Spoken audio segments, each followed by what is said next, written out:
শিক্ষার্থীদের সংখ্যা দেখতেছেন। যদি আপনারা ওপেনে আন্দোলন হন, আমাদের দাবি মেনে না নেন, আমরা আগামীতে আরো কয়েক গুণ ছাত্র জনতা কিনা রাজপথে নামবো। সুতরাং 48 ঘন্টার সময় অতিবাহিত হয়েছে। এরপরে আপনারা শুধু পদত্যাগ করবেন না, আপনারা আমাদের কাছ থেকে কোনো কমাও পাবেন না।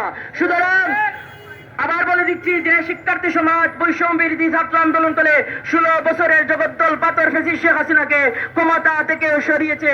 এই বিশ্ববিদ্যালয়ের শিক্ষার্থী লিডিং ইউনিভার্সিটি সংস্কার করতে বেশি কষ্ট করতে হবে না। সুতরাং এটা যদি বুঝতে বাকি থাকে, এটা যদি না বুঝেন, এটা পরিণাম দোষী।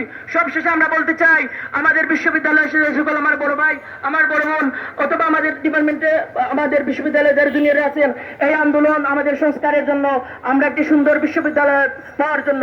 আমরা দেখেছি ইতিমধ্যে আমাদের সম্মানিত স্যাররা আমাদের সাথে সংহতি প্রকাশ করেছেন, বিশ্ববিদ্যালয়ের সমস্ত শিক্ষার্থী সংহতি প্রকাশ করেছে। আমার পক্ষ থেকে, আমার ডিপার্টমেন্টের পক্ষ থেকে আমি তাদের প্রতি আন্তরিক কৃতজ্ঞতা পোষণ করছি।